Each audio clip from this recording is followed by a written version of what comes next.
3 ইঞ্চি ভেন্ডি ধরা ব্যক্তিকে ধরতে দিচ্ছে শশা। এটা লাউ। यही नहीं अभी और सुनिए। আবার কেউ টিকটক করে হানিমুনে যাবে মদিনা। বিয়ের পরে আমার হানিমুনে যাওয়ার ইচ্ছা আছে মদিনাতে। আইফোন কেনার জন্য টাকা কামাই করার পদ্ধতি থেকে শুরু করে আজকে তাহলে সবাইকে একটা সত্যি কথা বলেই দিই, আমার হাতে একটা 11 Pro Max। টিকটকারদের প্রিয় ডায়লগ। পছন্দের একটা ডায়লগ বলো।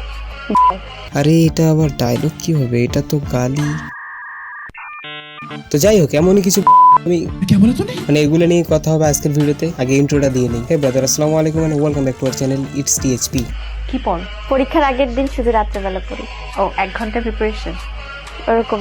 উনি পরীক্ষার আগের দিন পড়াশোনা করেন আর বাকি দিনগুলো ভিডিও বানান। কিন্তু আমার প্রশ্ন হলো, ভিডিও এত দেরিতে আসতেছে কেন আর এত ছোট ছোট কেন? মানে 2-3 মিনিটের ভিডিও দেখে কোনো মজা পাচ্ছি না। আর একটু বড় হলে ভালো হতো। समझ रहे हो ना? একটা কমেন্ট দেখে আসছি। আচ্ছা। সেটা আপনার একটা শোতে ইন্টারভিউ দিয়েছিলাম, ওখানে লিখছে কি সানি লিওন মিয়া খলিফার ইন্টারভিউ নিচ্ছে। যে কমেন্টটা করছে ভাই ঠিকই বলছেন, কারণ এটা শোন দামি। আইফোন পাওয়ার জন্য কি জার্নি করা লাগে? আর এগুলো কোনো প্রশ্ন হলো? আইফোন কেনার জন্য জানি না, টাকা কামাই করতে হয়। অবশ্য টিকটকারদের টাকা কামাই করার সিস্টেম ভিন্ন। সানি লিওন মিয়া খলিফার ইন্টারভিউ নিচ্ছে। অ্যাটলিস্ট সানি লিওন তো বলিউড সিনেমা ইন্ডাস্ট্রিতে কয়েকটা সিনেমা করতে পেরেছে, মিয়া খলিফা তো সেটাও পারেনি। বাহ ভাই বাহ, একটা টক শোতে সানি, মিয়া খলিফা সবাই আছে। আর কিছুদিন পর জনি টনি আরো কে যে আসবে। মেয়েরা কখন নিজের ইচ্ছায় কাপড় খোলে? হ্যাঁ, এটাই বাকি ছিল, কারণ শশা মূলা বেগুন এগুলোতে ইউজ করা শেষ। এখন তো মনে হয় তোমাদের বাসার তাল গাছ ইউজ করতে হবে, কারণ বাকি তো আর কিছু নেই। ভিউজ তো বাড়াতে হবে না।